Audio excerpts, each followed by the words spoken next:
Here are the horoscopes for the week of the 12th to the 18th of July 2021. So we start the week with a new moon in Cancer, just gone this weekend, at 18 degrees, and we discussed that last week. A triple lunar aspect really, as 18 is the number of the moon in Tarot and Cancer is ruled by the moon. So very lunar energies there, making a trine to Neptune. There's not much can be said because everything's to do with feeling. Everything's to do with the cells of the body and really being able to stop the mind long enough to tune in, to monitor our feelings, to make our feelings work for us rather than against us or on a loop, and to rinse and to cleanse. So we start this week with Mercury moving into Cancer, and the modern world, being so mental, being so busy, has us believing that our IQ is our measure of our intelligence. If you've ever seen an IQ test, then you'll realise that this is purely on the mental level. The mind's ability to make patterns and complete equations. But with Mercury moving into Cancer, especially in this great year that we're embarked upon, starting a new 2000 plus year cycle, I feel Mercury in Cancer engages the EQ, the emotional intelligence. And this is way more powerful. It does require stopping to tune in, to listen and to learn. But maybe take the next few weeks with Mercury now free of the retrograde in Gemini, having cleared up our thoughts, our chatter, our wrong perspective. Maybe now relax into the cells of your body. Let Mercury be your teacher. And really go and learn about your intuition, your true feelings, and the wisdom that's within us. Should feel very relaxing. Many people express that they're feeling anxiety and they can't stop their thoughts. But one quick way to do that is to just tune into your body, in the present, in the now. Give your mind that job to do, to go and listen and to feel. By Tuesday we have Venus and Mars conjunct in Leo. This has been happening over the last week and will go into next week as well, but the exact point will be around Tuesday, Wednesday. So Venus is where we take our soul force energy, our light, and plant it on Earth. And Mars is where we take our soul force energy and direct it upwards. So to have the masculine and feminine here, the two energetics of the heart, the productive and the active, both together, is always a delicious aspect. But for them to both be in Leo, this is really a passionate embrace. To align the heart and soul, activate our divine bliss.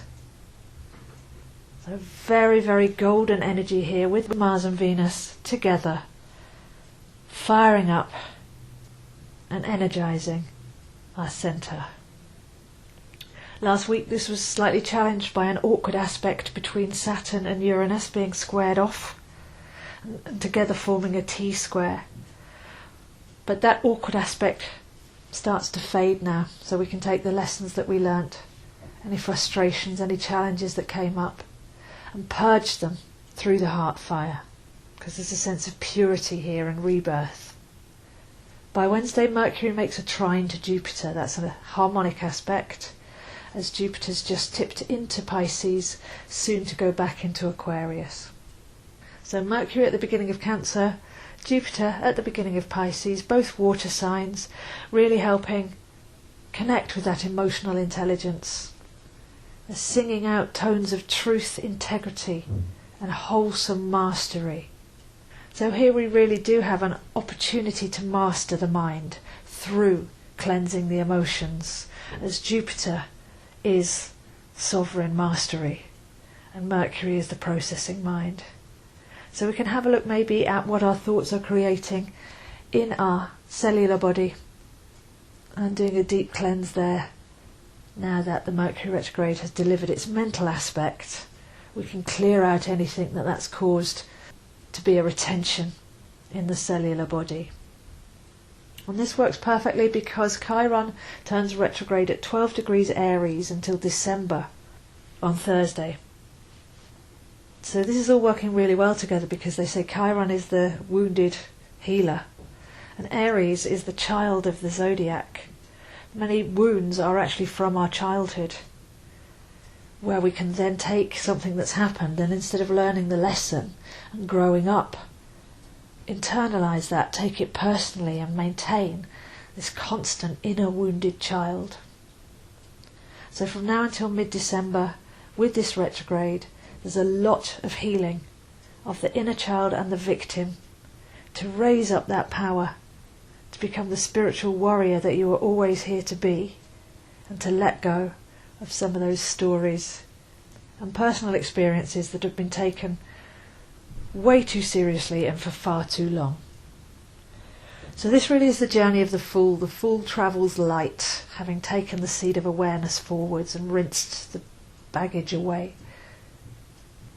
So there's a return to wise simplicity. Once the heavy inner child starts to heal, or has sobbed itself out, then a lightness returns and a simple joy, as we need to be on our lightest, brightest, highest frequency from now on. So a really timely aspect there. Be the wise fool.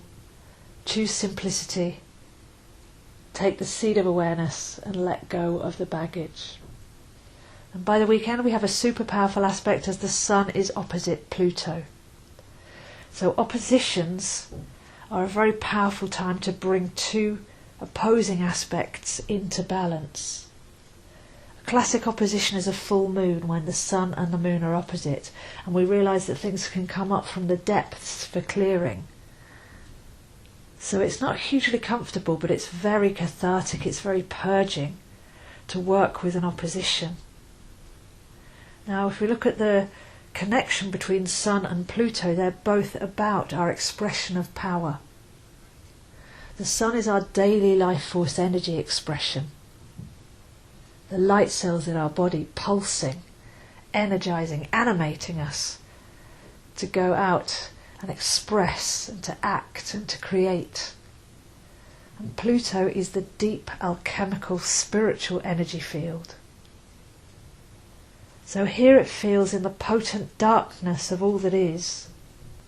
We can take our light, our true light, to be raised and reborn into our real power. And this works really well with the stepping stones that we've taken so far this week.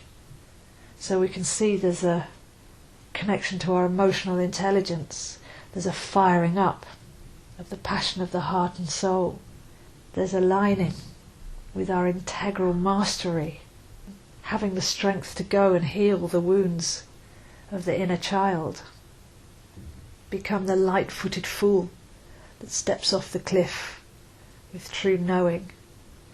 And then to embrace the darkness of Pluto, to go and find our 0 point and rebirth on a higher level. And this is happening daily this week.